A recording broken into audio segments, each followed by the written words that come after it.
La puerta del rancho se abrió con un crujido lento, como si dudara igual que el hombre que estaba al otro lado. Mateo llevaba años viviendo solo desde que su esposa murió, dejando tras de sí un silencio que ni el mugido del ganado ni el viento de la llanura lograban llenar. Aquel día no esperaba a nadie, pero el golpe suave en la madera lo obligó a levantarse de la mesa. Cuando abrió, vio a una mujer joven, delgada pero firme, con los ojos cansados y la espalda recta. Antes de que él pudiera preguntar nada, ella habló con una voz respetuosa, casi tímida.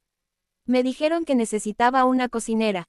Mateo la miró de arriba a abajo, evaluando no solo sus palabras, sino el peso de la vida que parecía cargar. Estaba a punto de responder cuando algo detrás de ella llamó su atención. Una niña pequeña se asomó, aferrada al vestido de la mujer, con el cabello desordenado y una mirada curiosa que contrastaba con la dureza del mundo que claramente había conocido demasiado pronto. Ese instante lo cambió todo. Hacía años que Mateo no veía a una niña en su casa. La presencia de la pequeña abrió una grieta en el muro que había construido alrededor de su corazón. Carraspeó, incómodo, y preguntó con voz baja. ¿Y la niña? La mujer respiró hondo, como si hubiera ensayado esa respuesta 1000 veces. Es mi hija, no tengo con quién dejarla. Si eso es un problema, puedo irme. Mateo no respondió de inmediato. Miró la casa, el rancho, su vida ordenada en una rutina silenciosa. Luego volvió a mirar a la niña, que lo observaba sin miedo, con una mezcla de esperanza y cansancio que lo desarmó. Pasen, dijo finalmente. Podemos hablar dentro. Así comenzó una convivencia que ninguno de los tres había imaginado. La mujer se llamaba Clara, y la niña, Lucía. Clara cocinaba como nadie que Mateo hubiera conocido. Platos sencillos, pero llenos de cuidado, como si cada comida fuera una forma de decir, gracias, por el techo y la oportunidad. Lucía, por su parte, llenó la casa de pasos pequeños, risas inesperadas y preguntas que Mateo había olvidado cómo responder. Al principio, él mantuvo la distancia. Les dio una habitación, pagó el trabajo puntualmente y se concentró en el rancho.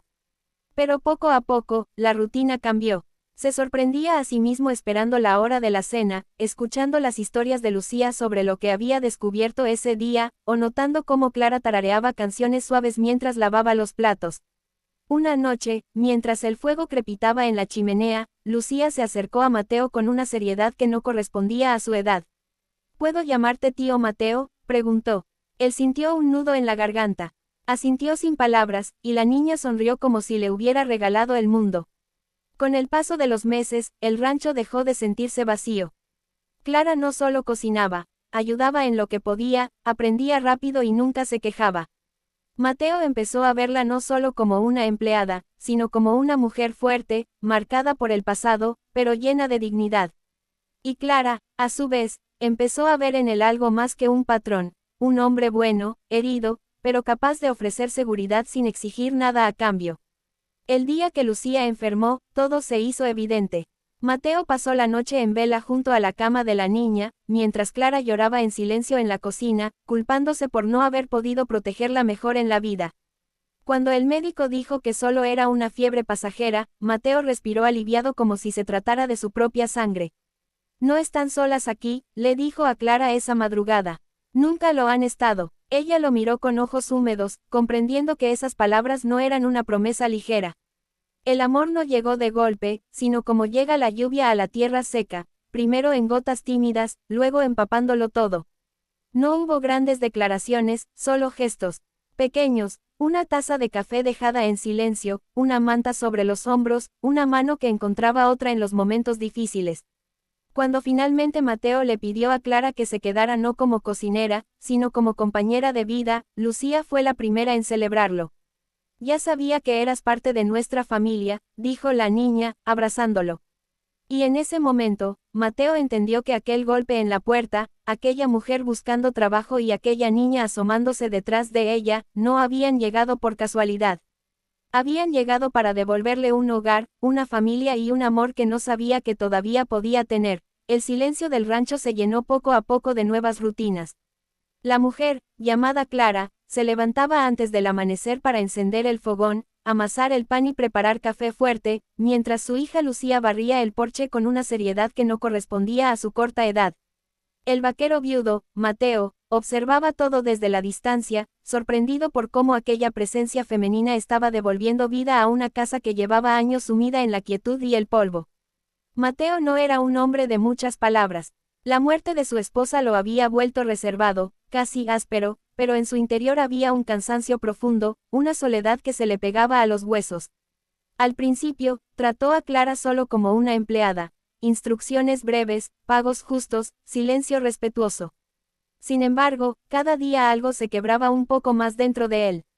No era solo la comida caliente o la casa ordenada, era la risa suave de Lucía, que corría tras las gallinas, y la manera en que Clara miraba el horizonte al atardecer, como si aún creyera en mañanas mejores. Clara también cargaba su propia historia. Había huido de un pasado duro, de promesas rotas y de un pueblo donde una madre sola siempre era juzgada. En el rancho encontró algo que no esperaba, seguridad. Mateo nunca hizo preguntas incómodas. Nunca levantó la voz, pagaba a tiempo y, sobre todo, respetaba. Para Clara, eso ya era más de lo que la vida le había ofrecido en mucho tiempo. Las noches comenzaron a cambiar. A veces cenaban juntos, en silencio primero, luego con conversaciones breves sobre el clima, el ganado, la cosecha. Lucía, sentada entre ellos, se sentía en casa. Una noche, sin darse cuenta, apoyó la cabeza en el brazo de Mateo. Él se tensó por un instante, pero no se movió. Aquello, tan simple, lo golpeó más fuerte que cualquier recuerdo doloroso. Con el paso de las semanas, el rancho empezó a transformarse. Clara plantó flores cerca de la ventana. Lucía dibujó con carbón en una tabla vieja y la colgó como si fuera un cuadro. Mateo reparó el columpio que llevaba años roto. Sin hablarlo, los tres estaban construyendo algo parecido a una familia. El pasado, sin embargo, no se borra fácilmente. Un día apareció un hombre buscando a Clara, reclamando derechos que no tenía. Mateo se interpuso sin alzar la voz, pero con una firmeza que no admitía discusión. Ese fue el momento en que Clara comprendió que ya no estaba sola. Cuando el hombre se marchó, ella rompió a llorar por primera vez desde que llegó al rancho. Mateo no supo qué decir, así que hizo lo único que podía, se quedó allí. Lucía fue quien selló lo inevitable. Una tarde, mientras el sol caía detrás de las colinas, tomó la mano de Mateo y le preguntó con total naturalidad si podía quedarse para siempre.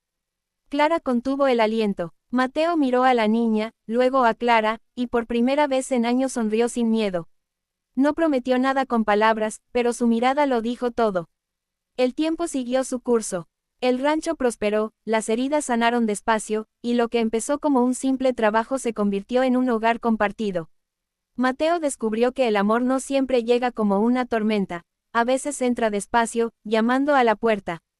Acompañado de una niña tímida y una mujer que solo buscaba trabajar. Y así, sin grandes discursos ni gestos dramáticos, el vaquero viudo comprendió que aquella mujer que había tocado su puerta como cocinera le había devuelto algo que creía perdido para siempre, la esperanza de amar y ser amado otra vez.